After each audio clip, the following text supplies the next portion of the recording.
திராவிட முன்னேற்ற கழக ஆளும் அரசாங்கத்திற்கு, மதிப்பிற்குரிய திரு மு.க. ஸ்டாலின் அவர்களுக்கு ஒரே ஒரு வேண்டுகோள் மட்டும் வைக்கிறேன். 5 வருடங்களுக்கு ஒரு முறை நீங்கள் தேர்தலுக்காக வாக்கு சேகரிக்க வர்றீங்க. சாதி மத வேறுபாடு இல்லாமல் எல்லார்ட்டையும் வாக்கு கேட்குறீங்க. நாங்களும் சாதி மத வேறுபாடு எதுவுமே இல்லாமல் ஏதோ ஒரு சின்னம், ஏதோ ஒரு இயக்கத்தை ஆதரித்து நாங்கள் வாக்கு கொடுத்துட்றோம், வாக்கு உங்களுக்கு அளிச்சிடுறோம். நீங்கள் வென்றுறீங்க. அந்த 5 வருஷம் என்ன பண்ணுறீங்க? இந்த கலவரத்துக்கு, இந்த கொலைக்கு ஆட்சியாளர்கள், நான் ரொம்ப தெளிவாக சொல்லக்கூடியது, இந்த மாவட்டத்தில் உள்ள சட்டமன்ற உறுப்பினர்கள், பாராளுமன்ற உறுப்பினர்கள், பஞ்சாயத்து உறுப்பினர்கள், பஞ்சாயத்து தலைவர்கள், ஒன்றிய கவுன்சிலர்கள், மாவட்ட கவுன்சிலர்கள், மாவட்ட பஞ்சாயத்து தலைவர்கள், இவங்களுக்கெல்லாம் எந்த பொறுப்புமே இல்லையா?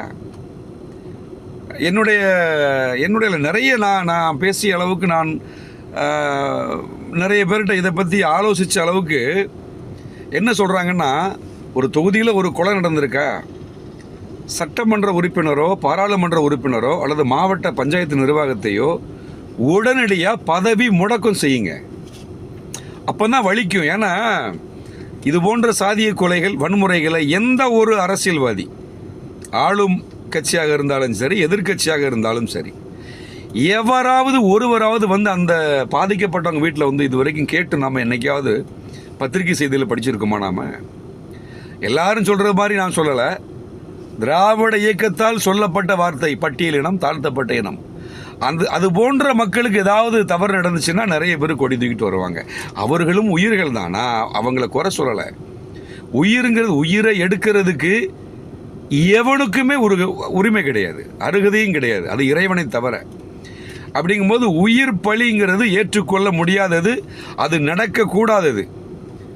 ஏன்னா அந்த ஒரு குடும்பத்தில் உயிர் போயிருக்குன்னா அந்த குடும்பம் எவ்வளவு பாதிப்புக்கு உள்ளாகும். அந்த இறந்த பிணத்தை, அந்த உடலை வைத்து எத்தனை பேர் அரசியல் செய்கிறார்கள் என்பது ரொம்ப கேவலமான ஒரு விஷயம். தயவுசெய்து இந்த பாதிக்கப்பட்ட இனம் மோதுறாங்கல்ல, 2 இனம் மோதுறாங்கல்ல, ஏதோ ஒரு 2 இனம், நான் இந்த இனம் குறிப்பிட்டு சொல்ல வரல. அடிக்கிறவனும் சரி, அடிபடுறவனும் சரி, வெட்டுறவனும் சரி, வெட்டு வாங்குறவனும் சரி, தயவு செய்து சிந்தி. 6 அறிவு, பகுத்தறிவு கலந்த 6 அறிவு உனக்கு இருக்கு. இன்னைக்கு ஒன்றை வெட்டி நீ மரணம் ஆகிட்ட அப்படின்னா உன் குடும்பம் தெரு. நீ நீ நீ இறந்துட்டனா உன் குடும்பம் தெரு. உன்னை வெட்டுறவன் ஒரு மாதத்தில் இறக்குறன்னா அவன் குடும்பம் நடுத்தரும். எவனும் வரமாட்டான். அந்த உடலை ரோட்டில் போட்டு சாலையில் வைத்து அரசியல் செய்வான். அதனால் எல்லாரும் இனிமேல் சட்டமன்ற உறுப்பினரையும் பாராளுமன்ற உறுப்பினரையும் மாவட்ட பஞ்சாயத்து தலைவர், அந்தந்த ஊராட்சி தலைவர்களை கேள்வி கேளுங்க. அரசாங்கம் நிச்சயமாக அரசியல்வாதிகளுக்கு பதவி முடக்கம் பண்ணுங்க. இன்னும் ஒருபடி அதிகமாக போய் பல்வேறு அரசியல் கட்சிகளுடைய நிர்வாகிகளை, அந்தந்த அரசியல் கட்சி தலைவர்களோ பொதுச் செயலாளர்களோ பதவி நீக்கம் பண்ணுங்க.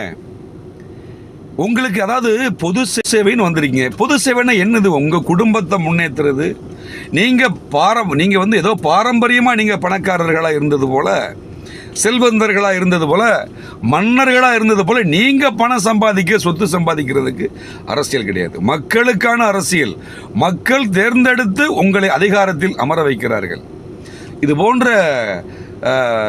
ஏற்றுக்கொள்ள முடியாத, மனம் ததும்பக்கூடிய, வேதனையான இது போன்ற பல கொலைகளையும் பல வன்முறைகளையும் தயவு செய்து கரை வேஷ்டி உடுத்தியிருக்கக்கூடிய அரசியல்வாதிகள் கடந்து செல்லாதீர்கள்.